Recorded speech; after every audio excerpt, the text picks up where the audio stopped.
በስመ አብ ወወልድ ወመንፈስ ቅዱስ አሐዱ አምላክ። በስመ አብ ወወልድ ወመንፈስ ቅዱስ አሐዱ አምላክ። በስመ አብ ወወልድ ወመንፈስ ቅዱስ አሐዱ አምላክ አሜን። የአባቶቻችን አምላክ የቸርነት ባለቤት ቸር እግዚአብሔር ከዚህ ሰዓት ከዚህ ዕለት ያደረሰን ቅዱስ ስሙ የተመሰገነ ይሁን። የተመሰገነ ይሁን። እንዴት ዋላችሁ? እንዴት ሰነበታችሁ? ቸርነቱ ምሕረቱ ይቅርታው በጎነቱ በዘላለም የባህሪ ገንዘብ የሆነ አምላካችን መድኃኒታችን ኢየሱስ ክርስቶስ ለአምላክነት እንደሚገባ ቅዱስ ስሙ የተመሰገነ ይሁን። የተመሰገነ ይሁን። እመቤታችን ወላዲተ አምላክ ድንግል መብርሃን ቅዱስ መስቀሉ ቅዱስ ቤተ ክርስቲያኑ ያከበራቸው ቅዱሳን ሁሉ ስማቸው የከበረ የተመሰገነ ይሁን። እንኳን አደረሳችሁ። ክርስቶስ ተንሥአ እሙታን አሰሮ ለሰይጣን ሰላም ኮነ። በቸርነቱ በይቅርታው ፍስሐ ሰላምን፣ ተድላ ደስታን፣ ፍቅር አንድነትን፣ ገነት መንግሥተ ሰማያትን የሰጠን የአባቶቻችን አምላክ ቸር መድኃኔዓለም ቅዱስ ስሙ የተመሰገነ ይሁን። የቅዱስ ዮሐንስ ወንጌል ምዕራፍ 3 ቁጥር 1 ከፈሪሳውያን ወገን የአይሁድ አለቃ የሆነ ኒቆዲሞስ የተባለ አንድ ሰው ነበረ። እርሱም በሌሊት ወደ ጌታችን ኢየሱስ መጥቶ እንዲህ አለው፣ መምህር ሆይ ልታስተምር ከእግዚአብሔር ዘንድ እንደመጣህ እናውቃለን። እግዚአብሔር ከእርሱ ጋር ከሆነ በቀር አንተ የምታደርገውን ይህንን ተአምር ሊያደርግ የሚችል የለምና። ጌታችን ኢየሱስም መልሶ እውነት እውነት እልሃለሁ ዳግመኛ ያልተወለደ ሰው የእግዚአብሔርን መንግሥት ለማየት አይችልም አለው። ኒቆዲሞስም ሰው ከሸመገለ በኋላ ዳግመኛ መወለድ እንደምን ይችላል? ዳግመኛ ይወለድ ዘንድ ወደ እናቱ ማኅፀን ተመልሶ መግባት ይችላልን? አለው። ጌታችን ኢየሱስም መልሶ እንዲህ አለው፣ እውነት እውነት እልሃለሁ ዳግመኛ ከውኃና ከመንፈስ ቅዱስ ያልተወለደ ሰው ወደ እግዚአብሔር መንግሥት ሊገባ አይችልም። ከሥጋ የተወለደ ሥጋ ነውና ከመንፈስም የተወለደ መንፈስ ነውና። ስለዚህም ዳግመኛ ልትወለዱ ይገባችኋል ስላልሁ አታድንቅ። ነፋስ ወደደው ይነፍሳልና ድምፁንም ትሰማለህ፣ ነገር ግን ከየት እንደሚመጣ ወዴትም እንደሚሄድ አታውቅም። ከመንፈስ የሚወለድ ሁሉ እንዲሁ ነው። ኒቆዲሞስም መልሶ ይህ ሊሆን እንዴት ይቻላል አለው። ጌታችን ኢየሱስም መልሶ አንተ የእስራኤል መምህራቸው ነህ፣ ነገር ግን እንዴት ይህንን አታውቅም አለው። እውነት እውነት እልሃለሁ የምናውቀውን እንናገራለን፣ ያየነውንም እንመሰክራለን፣ ነገር ግን ምስክርነታችንን አትቀበሉንም። በምድር ያለውን ስነግራችሁ ካላመናችሁኝ በሰማይ ያለውን በነገራችሁ እንዴት ታምኑኛላችሁ? ከሰማይ ከወረደው የሰው ልጅ በቀር ወደ ሰማይ የወጣ የለም፣ እርሱም በሰማይ የሚኖረው ነው። ስለ ቅዱስ ቃሉ አምላካችን እግዚአብሔር ስሙ የተመሰገነ ይሁን።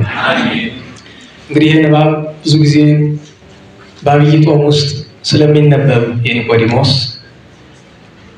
ያ ወቅት ይመስላል። ነገር ግን ዛሬ ቅዱስ ኒቆዲሞስን ለማዘከር ሳይሆን እዚሁ ኃይለ ቃል ውስጥ ያለ አንድ አረፍተ ነገር በ11ኛው ቁጥር ላይ ያለውን ኃይለ ቃል ለመመልከት ሲባል ነው። ቅዱስ ኒቆዲሞስን ጌታችን እውነት እውነት እልሃለሁ የምናውቀውን እንናገራለን፣ ያየነውንም እንመሰክራለን፣ ምስክርነታችንን ግን አትቀበሉትም። ለትምህርታችን መነሻ ያየነውን እንመሰክራለን። ወበዘርኢነ ሰማዕተ ንከውን። ቀጥሎ ያለው ነበረ ርዕስ የሚሆን ወስምዐነሰ ተአበዩ ለነሲአ የሚለው ምስክርነታችን አትቀበሉትም፣ ግን በኋላ ተከትሎ ስለሚመጣ ያየነውን እንመሰክራለን ነው። እንግዲህ ይሄ ስብከት ለዚህኛው ጉባኤ የበዓለ ሃምሳ የመጨረሻው ይሆናል ማለት ነው። ከዚህ በኋላ የዛሬ ሳምንት የምንገናኘው በምህላም እግዚኦታው በአራራይ የቅዱሳን ሐዋርያት ጾም ከገባ በኋላ ነው። ለሰላምታም መድኃኒታችን ክርስቶስ መነሳቱን የምንሰብክበት ኃይለ ቃል ለዚህኛው ጉባኤ ዛሬ መጨረሻችን ይሆናል። መድኃኒታችን ክርስቶስ መነሳቱን ቅዱሳን ሐዋርያትና በትውፊት የነበሩ ቅዱሳን ደጋግ ሊቃውንት የሰሩትን ቅዱስ ያሬድ በቤተ ክርስቲያን ስርዓት ውስጥ ክርስቲያኖች ታላቅና ታናሽ፣ ካህንና ዲያቆን፣ ካህንና ምዕመን፣ ዲያቆንና ዲያቆን፣ ካህንና ካህን፣ ዲያቆንና ምዕመን እርስ በርሳቸው ሰላምታ እንዲሰጣጡበት በረጅሙ ክርስቶስ ተንሥአ እሙታን ይላል አንደኛው። ክርስቶስ እኮ ከሙታን ተለይቶ ተነሳ፣ ክርስቶስ እንጂ ከሙታን ተለይቶ ተነስቷል በአብይ ኃይሉ ስልጣን ይላል ያኛው። እውነት ብለሃል፣ ለዚያውም ገናና በሆነ ስልጣን ኃይል ገናና አለ ታላቅ ሲል፣ አንድም የባህሪው በሆነ ስልጣን ሲል። ይሄኛው ካልክማ አሰሮ ለሰይጣን ጠላታችን ዲያብሎስን አሰረልን እኮ አጋዞ ለአዳም ይላል። ሰይጣንን አስሮ አዳምን ነፃ አወጣው። ሰላም ሚዚየስ ብሎ ትናንትን የተሰጠንን ነገር ቢያዩ ኮነ፣ ጸሎት ምኞት ቢሉ ይኩን ይባላል። ፍስሐው ሰላም ከዛሬ ጀምሮ ይላል። ይህች ዛሬ ማናት ቢሉ መድኃኒታችን ትንሣኤውን የገለጠባት ዕለት፣ አንድም ማዳኑ በጽንስ ነውና የተጀመረ ከዕለተ ጽንስ ጀምሮ፣ አንድም ደስታው የተገለጠ በትንሣኤው ነውና ከትንሣኤው ዕለት ጀምሮ ይላል ሆነ ፍስሐ ወሰላም። ላመነ ለሚያምን ለዘላለም ደስታ ሆነ ነው ፍስሐ ወሰላም። ቅዱስ ያሬድ ፍስሐ ወሰላም ለለአመን፣ ለኛ ላመነ ምን ተደረገልን? ተድላ ደስታ ተደረገልን። ጥያቄ ልጠይቃችሁ። አንዳንድ ጥያቄዎች እንትን ሊሏችሁ ይችላል። ለማነቃቃት ያክል ነው እንጂ ተስፋ ለማስቆረጥ አይደለም። ለምሳሌ እቺን ነገር ለሶስተኛ ጊዜ ነው የምደግምላችሁ። ክርስቲያን አየው፣ ትሁት ሰው አየው፣ ትዕግስተኛ ሰው አየው፣ መልካም ባለ ትዳር አየው እያልኩ ስላችሁ ተስፋ ለማስቆረጥ አይደለም። አንድም ይቻላል ለማለት። ሁለተኛ ነገር በዚህ ዘመን ለዘብተኞች አድርገውናልና ጸላዔ ሰናያት፣ ጸላዔ ሰናያት የጎዳን በመጣል አይደለም። እቺ እንዳትረሱ። ደህና ዋላችሁ። የጎዳን በመጣል አይደለም፣ እንደወደቅ እንዳናውቅ በማድረግ ነው። ውድቀታችንን ከመልካም ነገር እንድንቆጥሩ በማድረግ ነው። ከላይ እስከ ታች፣ ከሊቅ እስከ ደቂቅ፣ ከአዋቂ አላዋቂ እስከሚባለው፣ ከመሪ እስከ ቅሬዋ መንገድ ላይ እስካለችው ድረስ መውደቃችንን እንኳን ማመን አንፈልግም። መበደላችንን እንኳን ማመን አንፈልግም።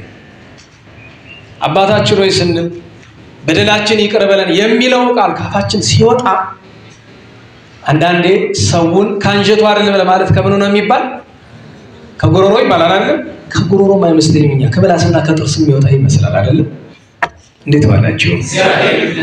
ይቅርታ የሚጠይቅ ሰው መጀመሪያውኑ ነገር በበደለው በደል ጥቂት ሐዘን ሊሰማው ይገባል አይደል? ያዘነ ሰው ደግሞ በምኑ ነው የሚታወቀው? ሰው ሲያዝን መጽሐፍ ምን ይላል? ፊቱ ምን ይላል? ይደምናል አይደል?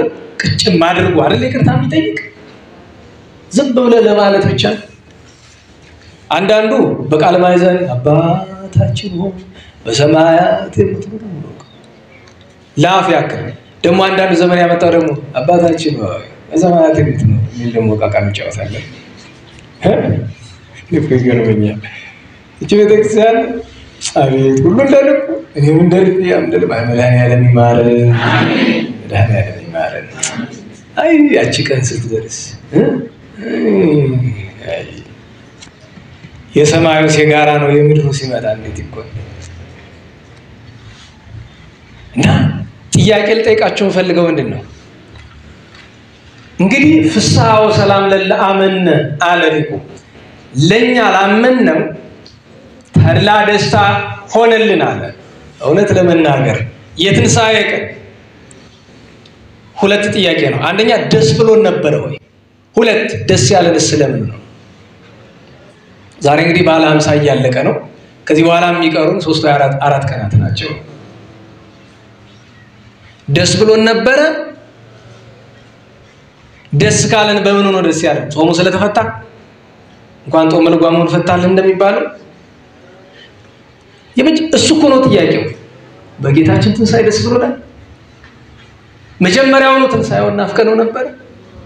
ናፍቆናል ነው ወይ? ጾሙ ማለቁ ነው የሚናፍቀን ወይስ ጌታችን ትንሣኤውን ብርሃኑን ማየት? አንዳንዱ ደግሞ ምን እንደሚናፍቀው ታውቃላችሁ? እሺ ስጋዊ አይደለም ችግር የለም ይልና የትንሣኤ ቀን ያለው ማህሌት ይናፍቀኛል ይላል። ማህሌቱ ማለት ውስጡ ላይ ያለው ምስጢር ነው ወይስ አደራረሱ ነው? አደራረሱ እኮ አንተ እንደ ቲያትሪካል ነገር ቆጥረዋል ማለት ነው አይደል? አመላለሱ ለዘቡን ወረውን ቸብቸባውን ከበሮውን ጸናጽሉን እንደ ድራማ ቆጥረው አደም ደግሞ ይሄ ጧፉ በርቶ ትንሳኤ ከለላ መነስ ይባል እነዚህ ሁሉ ነገሮች ጥላ መሆናቸው በነገራችን ላይ በከበሮ ውስጥ የክርስቶስ የመድኃኒታችን ሕማማት በጸናጽሉ ውስጥ እግዝእትነ ማርያም በመቋሚያው ውስጥ መስቀሉን በማህሌቱ ውስጥ ምስጢሩን ማየት ካልቻልን ይሄ ሁሉ አልተረዳንም ማለት ነው። ስለዚህ ይሄንን ምን ትለዋለህ? የመግቢያ መልእክት ትለዋለህ። ማንንም ያመጣው እግዚአብሔር ራሱ ወደደ። ሻማ ዛሬ አላስቀመጡልኝም ብዬ ረስታችሁ ነው። ሳምንት እዚህ ሻማ አልነበረችም? እንዴት ባላችሁ እንጀላታችሁ ይስታል መሰለኝ ነገር ተዛይላችሁ ነበረች አይደል? ሳምንት የቤት ስራ አልሰጣችሁ ሄዳችሁ ጨርቅ ያራርቡ ተብሎ ሞከራችሁ።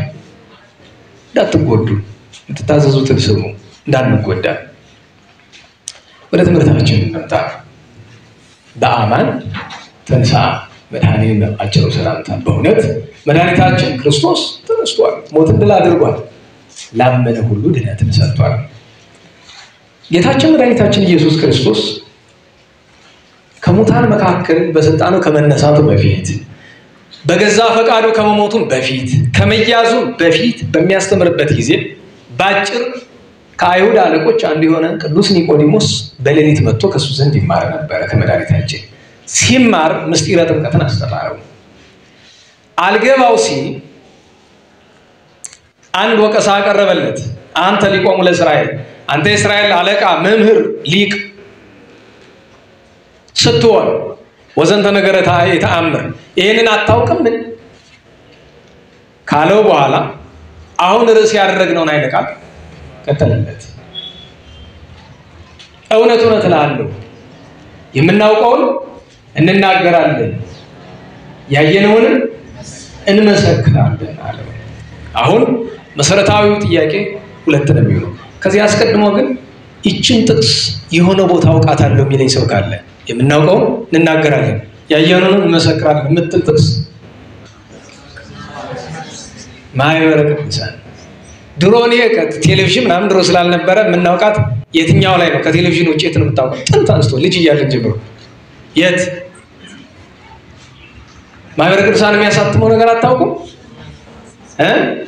ሐመርና ስማ ጽድቅ አታነቡ ማለት እስቲ ሐመርና ስማ ጽድቅ አንብቦ የሚያውቅ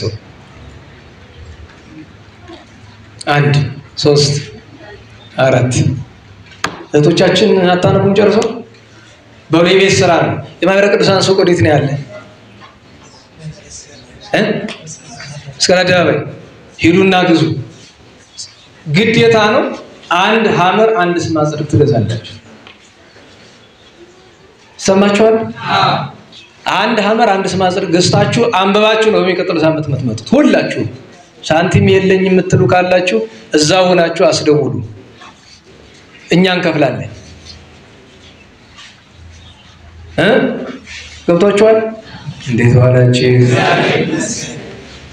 ወይም ደግሞ የቀን ቀጠሮ እንስጣችሁ፣ እሱ አስተባባሪ ሄዶ እንዴ የሚችል እየገዛ እንዳታጭበረብሩ ግዙ።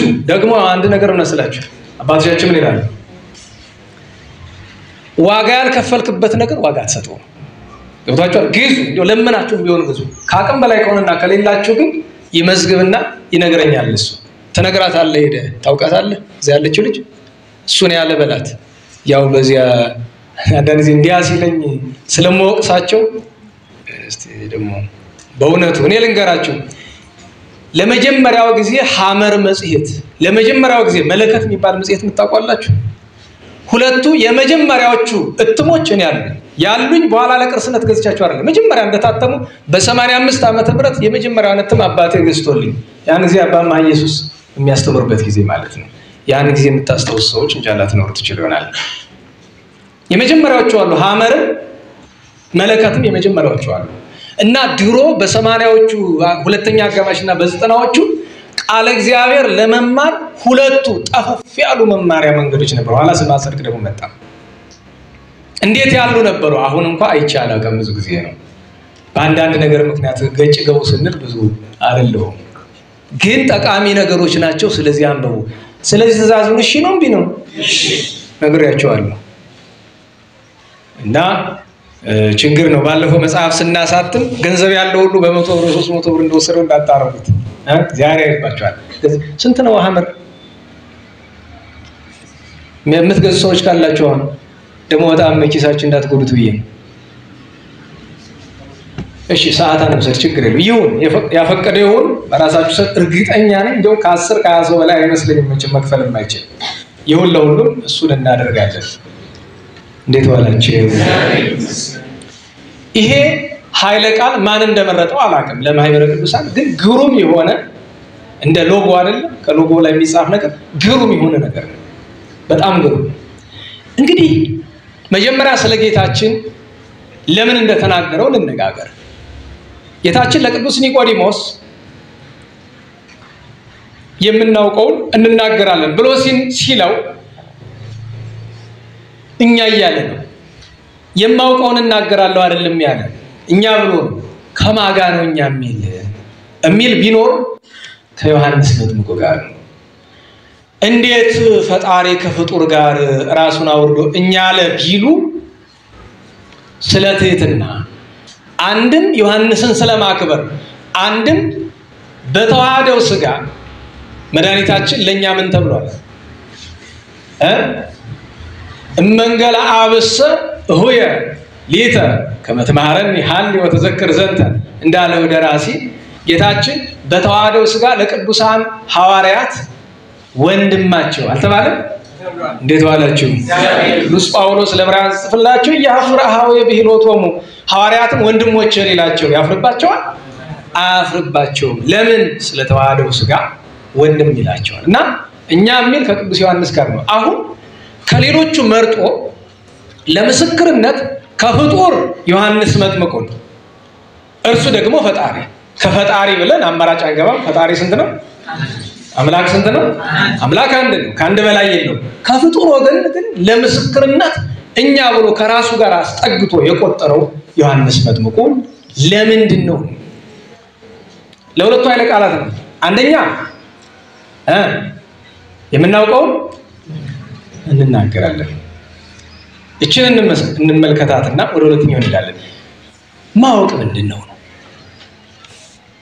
ማወቅ ምንድነው? ዕውቀት ምንድነው? በቀደም እሑድ ጥቂት የአብየ ጊዜ ማህበርተኞች ነበሩ። አንዲት ነገር ነገርኳቸው፣ እችን ልብ እንዳትረሱ። አንድ ሰው ይሄንን መጽሐፍ ቅዱስ ከዳሩ እስከ ዳሩ ብታነበው አይገባም። ትርጓሜ ቤት ገብተህ 100 ዓመት ብትማር አይገባም። አይገባም ግን ዝም ብሎ አይደለም የምትማረው። እንዴት ነው? የሰው ልጅ ሁለት አይምሮ አለው ይባላል። አይምሮ አንድ ሲሆን ግን በግብሩ ስንት ይባላል? እሱም አፍአዊና ውሳጣዊ አይምሮ ይባላል። 99% በዚህ ዘመን በቤተ ክርስቲያን አዋቂ የሚባሉ ሰዎች 99% ዕውቀታቸው አፍአዊ፣ ያ ማለት የማይኖሩት ዕውቀት ነው። ዕውቀቱን በተግባር አያውቁትም ነው። የሚያውቁት ምን ነው? ቀለሙ። ደህና ዋላችሁ? እንዴት ዋላችሁ? ይሄ ምንድነው? ንገሩኝ። እዚህ ውስጥ ምን ተጽፏል? በነገራችሁ ላይ ቃሉ ሳይጻፍበት ወረቀቱ ምንድነው? ወረቀት ነው አይደል? ቃሉ ሲያርፍበት ወረቀቱ ምን ተባለ? ቅዱስ። ደህና ዋላችሁ? መጀመሪያ ዝም ብሎ ወረቀት ነው አይደል? ቃሉ ሲያርፍበት ምን ተባለ? ቅዱስ። ቅዱስ ለሁለት ምሳሌ እንጥቀሰው።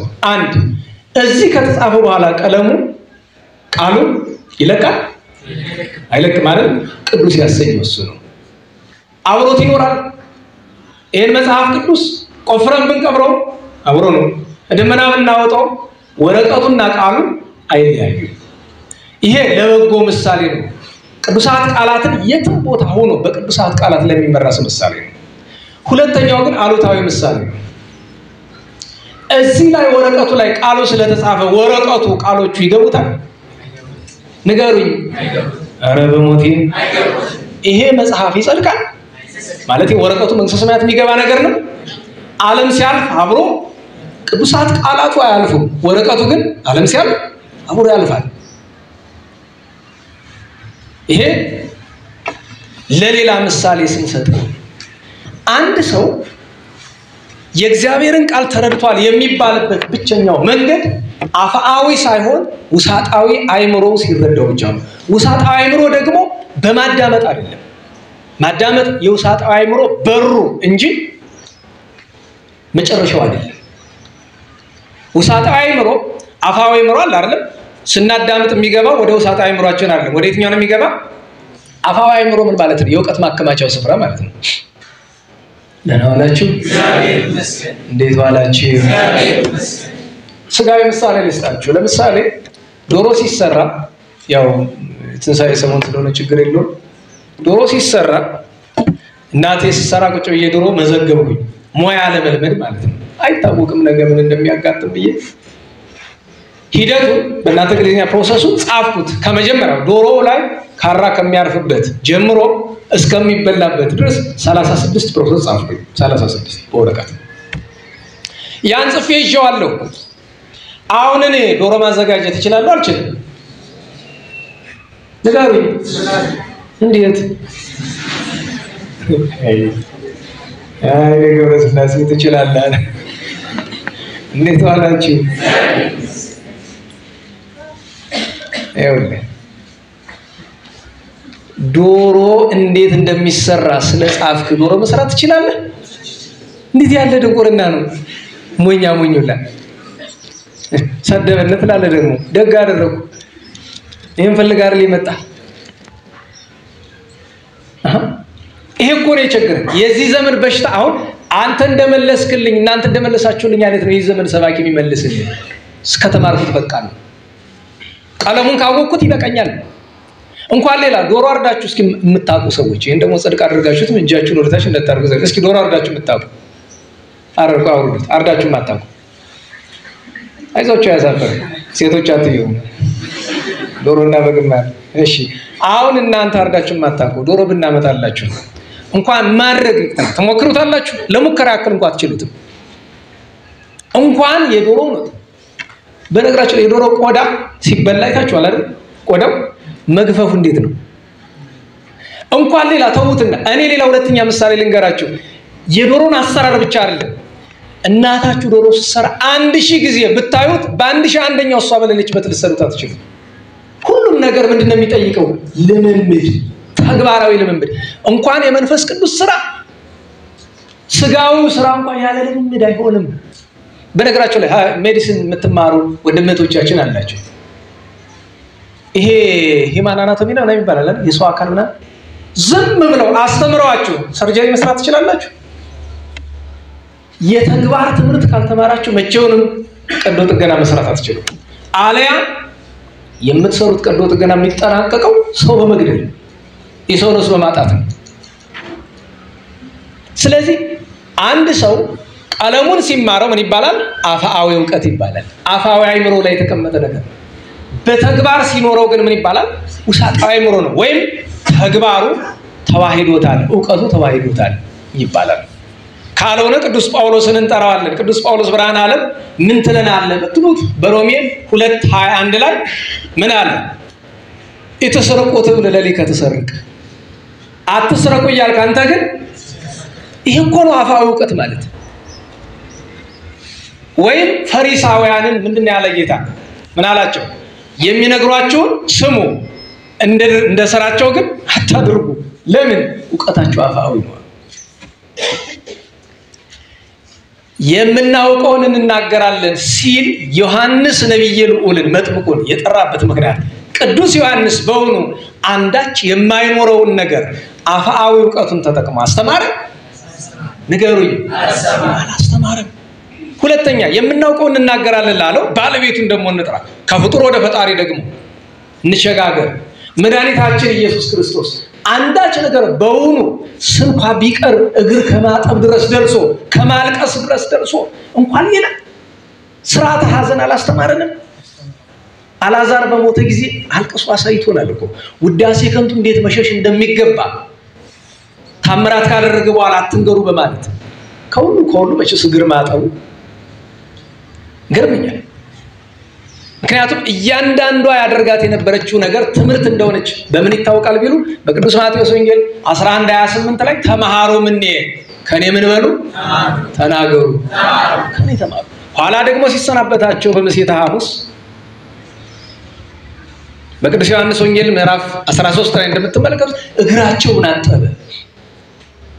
አጥቦ ሲጨርስ ምን አላቸው? አይመርክሙን ዘገበርኩ ለክሙ አወቃችሁት ያደረኩላችሁ ነው። ቀላል ነገር ነው አይደል? ዕውቀቱ ምንድነው? መልሱ ቀላል አይደለም።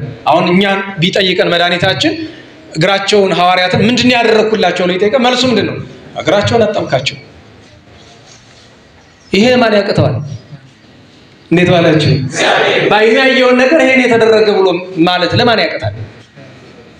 ምናልባት ያን መናገሩ ዋጋ የሚያስከፍል ካለ እሱም በሁለተኛው አንቀጽ እንመጣበታለን። ጌታችን ግን አይመርክሙን አወቃችሁ ወይ ማለቱ ኋላ ይናገራል። ቀጥሎ ምን ብሎ አንተሙሰ ትብሉኒ ሊቅነ ወግዚእነ እናንተ ስትጠሩኝ መምህር ጌታ ትሉኛላችሁ። ወሰናይት ብሉስ መከማው አነ መልካም ተናገራችሁ እኔ ጌታችሁም መምህራችሁም ነኝ። ወሶበን ዘአነ እንከሊቅክሙ ወግዚእክሙ እኔ ፈጣሪያችሁ መምህራችሁ ስሆን ሐጸብኩክሙ ወገሪክሙ እግራችሁን አጥቤያለሁ አለና ከማወቄ አንትሙኒ ይደሎክሙ ተጽሩ ግረቢጽክሙ ለምን እስመ አርአየ ወሃብኩክሙ ምሳሌ አብነት ትችላችኋለሁ እኔ እንዳጠውኩ እናንተ መጠው አለና መጨረሻ ምንድነው የሚለው 10 አንቀጸ ብፁዓን አሉ አይደል? 9 ያሉት በቅዱስ ማቴዎስ ወንጌል ምዕራፍ 5 ላይ 10ኛው ያለ እዚህ ነው። ምን አላቸው? ለበሞት ያብራችሁ በሉ ብፁዓን አንትሙ በሉ እስቲ እመገበርክሙ አያችሁ አዋቂ የምትባሉ ለኡዳን ክቡራን የምትባሉ መቼ ነው አለ? ያደረጋችሁት ቀን ብቻ። አንቀጸ ብፁዓንን መማር ብፁዕ ያሰኛል? በሞቴ ነገሩኝ አንቀጸ ብፁዓንን መተርጎም ብፁዕ ያሰኛል? እመገበርክሙ ነው ያደረጋችሁት ቀን ብቻ ነው። ስለዚህ ቅዱሳን ሐዋርያትን ጌታችን የተግባር ትምህርት እንጂ አፋዊ ዕውቀት አይደለም። አፋዊ ዕውቀት ምንድነው ትርፉ? አቧቦ መባል ጌቶች መምህር መጋቢ ገሌ ምናምን ለመባል ከዛ ውጭ ነው። ለዚያ እኮ ነው አፋዊ ዕውቀት ምን ያህል እንደበደለን መታየት። በዚህ ዘመን የሁላችንም ምኞት ምንድነው? እኔም እኮ ቢሰጠኝ አጥቼ ይሆናል እንጂ እኮ ሳያምረኝ ይቀራልላችሁ። እስቲ አዋጡ ስም ማን ልባል? ሊቀምን ወይ መጋቢ ምን እንባል? ደግሞ አዳዲስ ስም ይፈጥራሉ። የሚገርማችሁ ነገር አዳዲስ ነገር ሁሉ ያመጣሉ። እንዲህ ለቤተክርስቲያን ሰምተው ማናውቀው አይመስል። ለምሳሌ አንደኛው ላይከ ወንጌል ተብሎ ሰማው። አንዱ ደግሞ ሊቀ ልሳናት፣ አንዱ ደግሞ ሊቀ ምናምን። ከዛኔ ለሁሉ ተሰብስቦ የሚስማማ አንድ ስም ነው ያገኘው። ለሁሉ የሚስማማ አንድ ስም። ይሄ ስም ለሚሻው ስም በትክክል የሚገባቸው የጉባኤ መምህራን አሉ። እነሱ ስማቸውና ግብራቸው አንድ ላይ ስለሆነ ለጉባኤ መምህራን ብቻ ስም ይገባልና ለሁሉ የሚስማማ አንድ ስም ነው ያለ። እሱ ምንድነው? ሊቃናት ቆናጽል ነው ይባል ይገባቸው። ለበነጠላ ከሆነ ሊቀ ቆናጽል፣ ሊቀ ቆናጽል። ቁንጽል ታውቃላችሁ? ቁንጽል ማለት ከነጣቢ አይደለም፣ ቀበሮ። ጌታችን በወንጌል ቀበሮ ያለ ማንን ነው? አዎ በዚህ ዘመን መድረክ ላይ ወጣው የሁሉ ቀበሮ ነው መባል ያለብን እኛ ቀበሮዎች ነን። ቀበሮ የቀበሮን አንድ ጠባይ ልንገራችሁ በትርጓሜ አለ። ቀበሮ ከጉድጓድ ውስጥ መብላት መመገብ ትፈልጋለች ተዋሲያን፣ ነገር ግን አታገኛቸው። ስለዚህ ምንድነው የምታደርገው? ምላሷን እንስሶች ሲሞቱ በተለይ እነዚህ ስጋ በሎቹ ምላሳቸው ወደዚህ ወጣፋቸውን ከፍተው አይደል እንደሚሉት እንደዚያ ብሎ የሞተ ይመስላል። ተዋሲያን ሲመጡ ለቀም። በዚህ ዘመን መድረክ ላይ ያለችው አገልግሎት 99% ወጥመድ ናት። ወጥመድ ምመንን ማጥመጃ ወጥመድ ናት። ታጠምደውና በዛ ምን ዝናህን ገንዘብህን ተሰበስብበታለህ። ሌላ ምን አለ? አጠፋው። እናንተ እንኳን ቅር አይላችሁ። ይሄንን በድንገት ተስቶት የሚሰማ አንድ ሰባኪ ይሄን ሰው አንድ ተው የሚል ሰው ይጥፋ ይወርድብናል እኮ ይላል። ኧረ እኔ አልወረድኩም። ወዴት ወጥቼ ወርድና እንዴት ዋላችሁ? ሐቋ እንድንረዳ ብዬ ባለቤቱ ያው ቅድም የመጥምቁ ዮሐንስን ያየን አይደለም? ቅዱስ ዮሐንስ መጥምቁ አንዳች የማይኖረውን ነገር አላስተማረም። ከሁሉ በላይ የሆነ ፈጣሪያችን ስጋችንን ተዋህዶ አንዲትም ነገር እንኳን ሳያደርግ አድርጉ ያለን ነገር የለም። ለዚያ ነው የእግር ማጠብን አብነት እግር እስከ ማጠብ ወርዶ የደረሰ።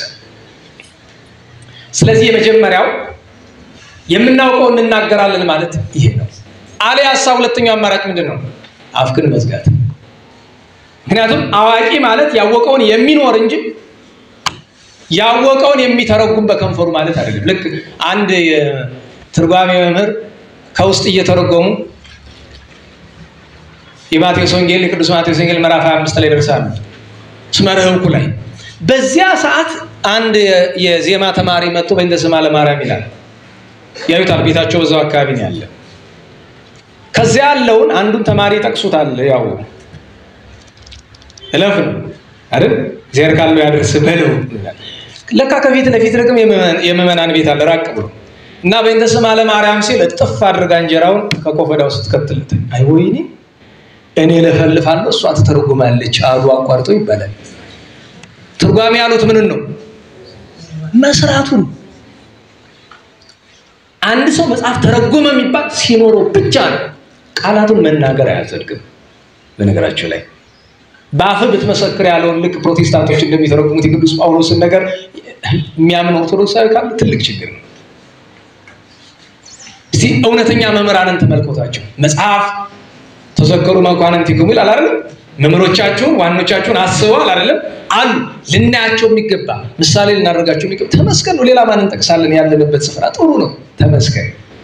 አንድም ሰው እኮ ማግኘት ጥሩ ነው። ተስፋ ይሆናል ላይ ተስፋ ይሆናል ለልቡና። ስለዚህ ሰው ማስተማር ያለበት የሚኖረው ነው። ይሄ ታዲያ ምን ይላል? ጨልሶ ገርኝቶማ እንዴት ብሎ ይገኛል ምናምን። ይሄ ሁሉ ወደ ሁለቱም ማልወዳቸው ነገሮች አሉ። አንደኛ ቃል እግዚአብሔር ይመትር ነደሳት የሚባል ጥቅስ ከቅዱስ ዳዊት እኔህንን የሚጠቅስ ሰው የዓለማችን የመጨረሻው ደንቆሮ መሆን አለበት። ቃል እግዚአብሔር ይመትር ነደሳትና ሰባኪ ምንድነው የሚያገናኛቸው? ሰባኪ ጾም አያበዛም። ለምንድነው ጾሙ እያልክ የምታስቸግር? ሰባኪ እኮ በመጠን ነው የሚጾም። የትኛው መጽሐፍ ቃል እግዚአብሔር ይመትር ነደሳት ትርጓሜ ውስጥ እንዲህ የሚል አንቀጽ ወዴት አለ ደግሞ? ቃል እግዚአብሔር ስለምናገር መብላት አለብኝ ህጉን መጠበቅ የለብኝም ነው። ይሄ ከፍተኛ ድንቁርና ነው። አንደኛ። ሁለተኛ ነገር አይ ምሳሌ ባይሆንም እንኳን ሰባኪ ስለማይገኝ ምሳሌ የሚሆን ታዲያ አገልግሎቱ ለምን ይቋረጣል? ይኸውልህ ለእናንተ እንደሱ ልላችሁ እንችላለን። አንድ ሰባኪ ግን እንደዛ ብሎ ካሰበ እሱ ተሳስቷል አይደለም፣ በቁሙ ጋኔ ኖሯል። ጸላይ ሰናያት ነው እሱ። ይሁላችሁ እናንተም ሆኑ ተማሪዎች እኛም አስተማሪ ነን የምንለናቁርት ብንሆን እንኳን አንድ መስፈርት አለ። ሁልጊዜ የምላችሁ ነገር አለ። ህግን በአንድ ቀን የፈጸማት አለ። እንዴት ዋላችሁ? ከፈጣሪ በታች ከመቤታችን በቀር ከተወለደ ጀምሮ ያልበደለ አለ? በአንድ ጊዜ መቤታችን ከእናቷ ማህፀን ስትወለድ ጀምራ እናቷ ማህፀን ጀምራ ፍጽምት ናት። ነቅ የለባት፣ ፍጽምት ናት። ሌሎቹ ቅዱሳን ግን በአንድ ጀንበር ነው። ከአቡነ ገብረ መንፈስ ቅዱስ በላይ ጻድቅ፣ ከቅዱስ ጊዮርጊስ በላይ ሰማዕት በአንድ ጀንበር ነው እዛ የደረሱት። ክርስትና ምንድን ነው? መሞከር። እያንዳንዷን ህግ መጀመሪያ 16ቱ ህግጋት፣ ከዚያ በቤተ ክርስቲያን በሐዋርያት ሲኖዶስ በሊቃውንት ቀኖና ያሉትን ስርዓቶች አንድ ባንድ መሞከር። አሁን ይቻላል ያልከውን የቅድሙን አምጣልኝ። ይቻላል አይቻልም? ነገሩ ይቻላል አይቻልም? ነገር ግን የሚቻል በማን ነው? በእግዚአብሔር ዘንድ ይቻላል። ስለዚህ አንድ ሰው ሰባኪም ነኝ ቢል ማንም ነኝ ቢል በአንድ ጀንበር አይሳካም። ነገር ግን እለት እለት ሁለት ነገር ያስፈልገዋል። አንድ ተግባራዊ ክርስትና ልምምድ። ተግባራዊ ክርስትና ልምምድ ማለት ዝም ብለህ ደሴ ማርያም ደግማለህ ዳዊት ደግማለህ አይደለም። መራራ የሆነውን ነገር መቅመስ አለብህ። መራራ የሚባል ነገር አለ ክርስትና ውስጥ እስከምንበስል ድረስ በጣም መራራ የሆነ ነገር አለ። አዎ ፈተና የሚባል ከአጋንንት ጋር የሚደረግ ውጊያ አለ። አንድ ሰው መድረክ ላይ ቆሞ ከአጋንንት ጋር ካልተዋጋ ወትሮም ያጋንንት ምርኮኛ ነው። ምክንያቱም ሰይጣን ብቸኛ የማይዋጋው ሰው ማን ነው? የእርሱ ምክሮኛ። የሱ ማደሪያ የሆነውን ነው የማይዋጋው። ስለዚህ የምናውቀውን እንናገራለን ማለት እሱ ነው። ሁለተኛው ያየነውን እንመሰክራለን። አሁን ያየነውን እንመሰክራለን የሚለውንም ከምስክርነት በፊት ማየት እናምጣው። ማየት ምንድነው? ደህና ዋላችሁ? ታያችኋለሁ? የእውነት ተናገሩ። ታያችኋለሁ አለው ማለት ነው። እንትን ይላል በእኛ ቤት አንዳንድ የሚባል ነገር አንተ አለኝ አንዱ መጥቶ እንደው እባክህ ላስቸግርሃለሁ። ምንድነው ይስሉ እንደው የአንድ ሊቅ መቃብር ፈልጌ ታውቃለህ ተብሎ የማን አልኩት የተዋናይ አለ። እንግዲህ ተዋናይ ሲባል የኛ ቤት ሰዎች ታውቁታላችሁ። ሌሎቻችሁ እንደ ተረት ነው የሚመስላችሁ። አውቃለሁ አልኩ። መቼስ ክፋት ነው እኮ ነው ወዴት አውቀዋለሁ ባውቀውም አውቀዋለሁ አይደለም ነገሩ። ግን እና ለምን ፈልገው ነው ሲል ካሳየኝ የፈለከውን ነገር ከፍልሃለሁ፣ የፈለከውን ነገር ጠይቀኛል። አይ ተውሱ ማጭበርበሪያን ለምን እንደፈለከው ብቻ ንገረኝ። የፈለኩትን አንተ የምትሰጠኝ እግዚአብሔር ወዴት ይሆኑ? አንድ ሰው እኔን የፈለከውን እሰጥሃለሁ። የፈለገውን ነገር ባለቤቱ መድኃኒዓለም ይሰጠኛል እንጂ አንተ ምን ብለህ ነው የምትሰጠኝ? እንዴ ኋላ ለምን እንደሆነ ሲነግረኝ ገረመኝ። አይ ሁለት በግራ መቃብሩ በግራና በቀኝ ሁለት እጽዋት አሉ ይባላል። ሰማለሁ እኮ አውቀዋለሁ እኮ እንደዚህ አይነት ወሬ ምንና ምን አልኩት። ዕፀ ሕይወትና ዕፀ መሰውር አለ። አይ የዕፀ ሕይወትን ነገር ተው፣ ተረት ተረት ነው። ምክንያቱም ዕፀ ሕይወት በገነት እንጂ በምድር ውስጥ የለችም። እናላችሁ ይሄ ከመጽሐፍ ቅዱስ ጋር መጣላት ነው። ዕፀ መሰውር ላልከው ግን ምን ያረግልሃል? አሁን ባጤ በካፋ ጊዜ ራሱ ተዋናይ ያደረገው የሚባል ነገር አለ አይደል? ሁለት ተዋናይ ነው ያለ፣ አብይና ንዑስ ተዋናይ። ይሄኛው ንዑስ ተዋናይ ነውና አደረገው የሚባለው ነገር አለ አይደል? መኳኑን ተሰብስበው አንድ ጊዜ ጃን ሆይ ሺህ ዓመት ያንግስዎት እንዴው ምንድነው በየቀኑ እየከሱ መሄድ በቤተ መንግስት ላይ? አረ እኔ ለሰው ላወራው ጨንቆኝ ነው። ምንድነው ሲባል ማይዳ አቅርቤ በስመ አብ ብዬ ተመስገን ነው። ማን እንደሚወስደው አላውቅም። ሙጥጥ ጨምሩኝም ብለ አሁንም ሙጥጥ ነው። ከመካከል አንድ ሊቅ ነበር፣ ወደ ሩፋኤል አካባቢ ነው ይባላል። አይ ጌታዬ ነገሩን አውቄዋለሁ አለ። ምንድነው ሲባል አይ የኛ ቤት ሰው ያችንም ዕፀ መሰውር ይዞ መጥቶ ይሆናል አለ። እኛ ቤት ሰው ሲባል እንግዲህ እኛ ቤት ማለት የቤተክርስቲያን ሰው ማለት አይደለም። እናላችሁ የዚያችኛይቱ ቤት ነው፣ የዚህ የቤተክርስቲያን ለማለት አይደለም።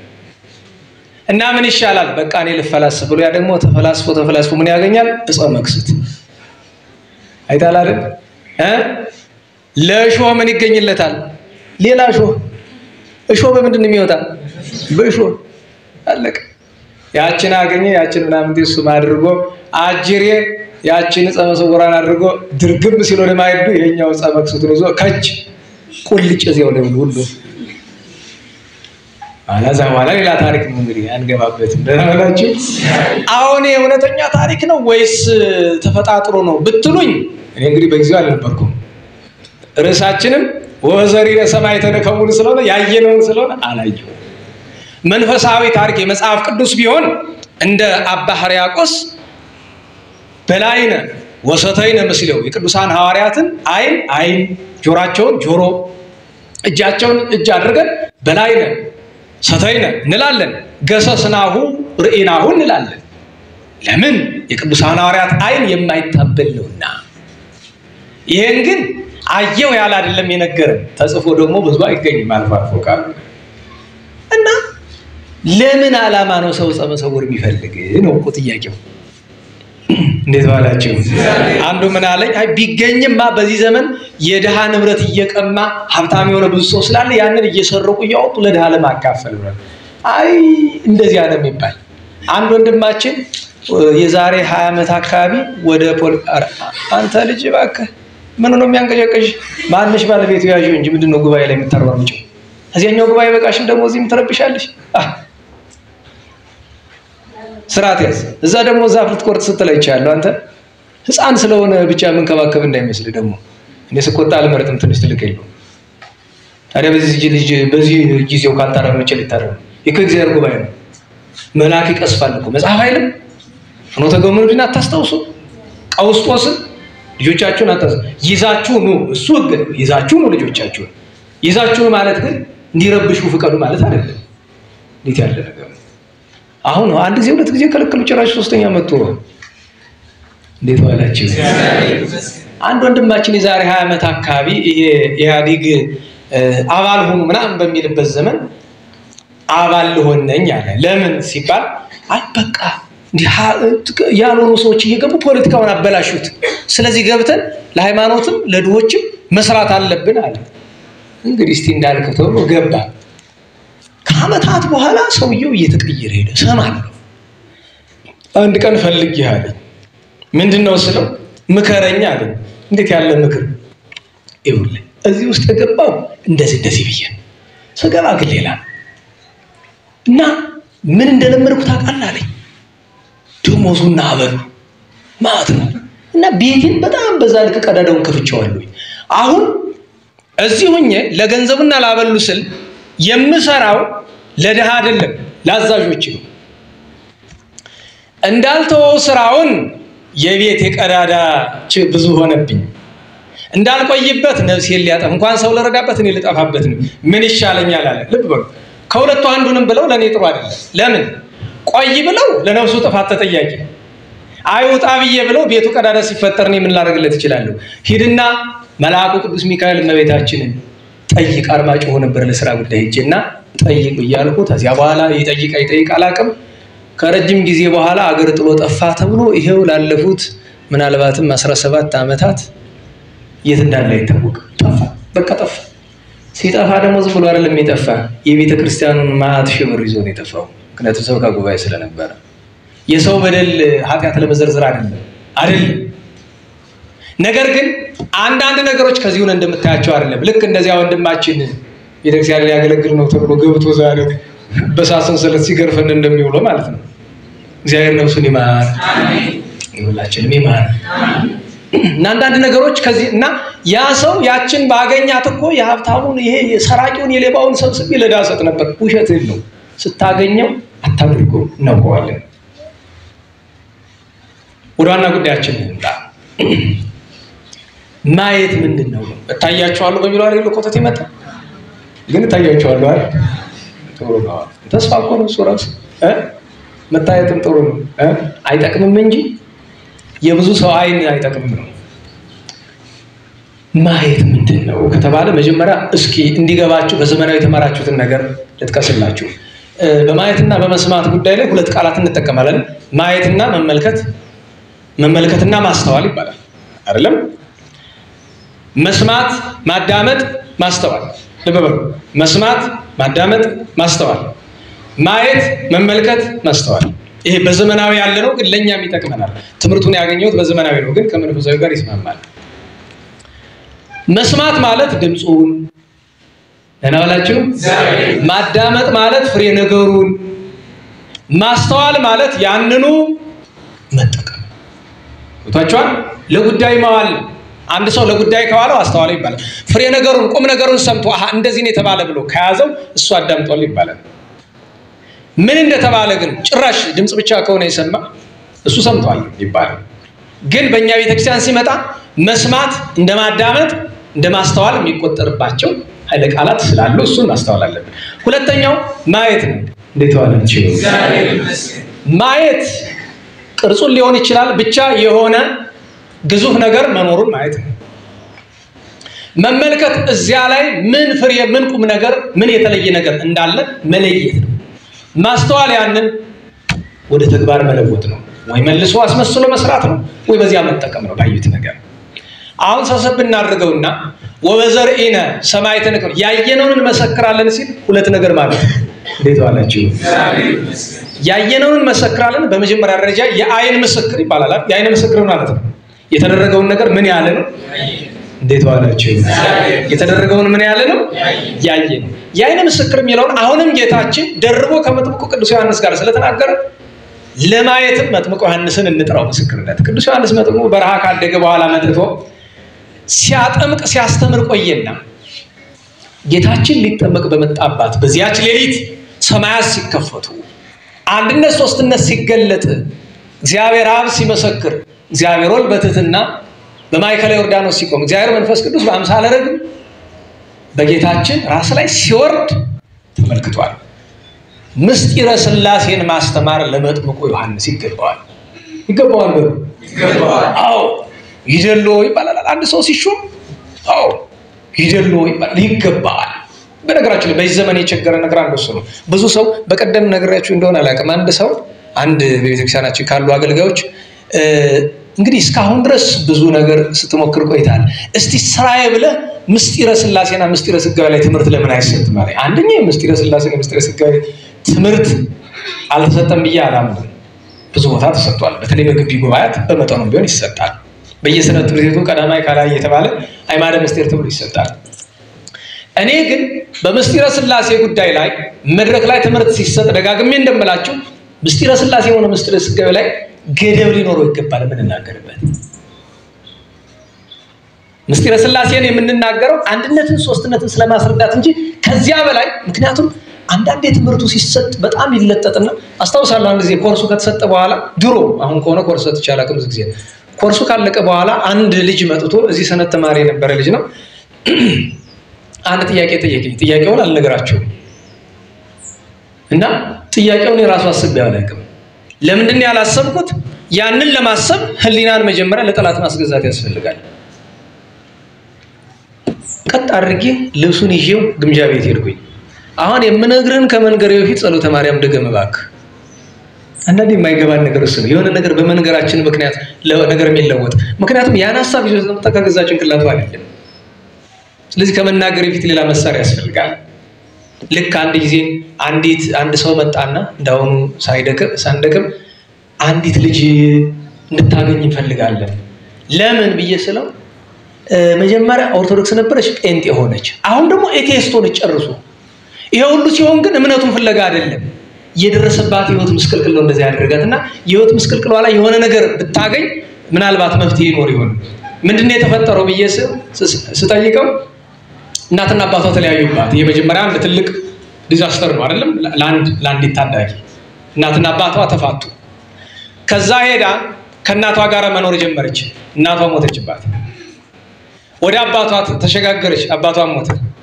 ወደ አያቷ ተሸጋገረች፣ አያቷ ሄደች እና ብቻዋን ቀረች። ይሄ ነው አይምሮዋን ያዛባው።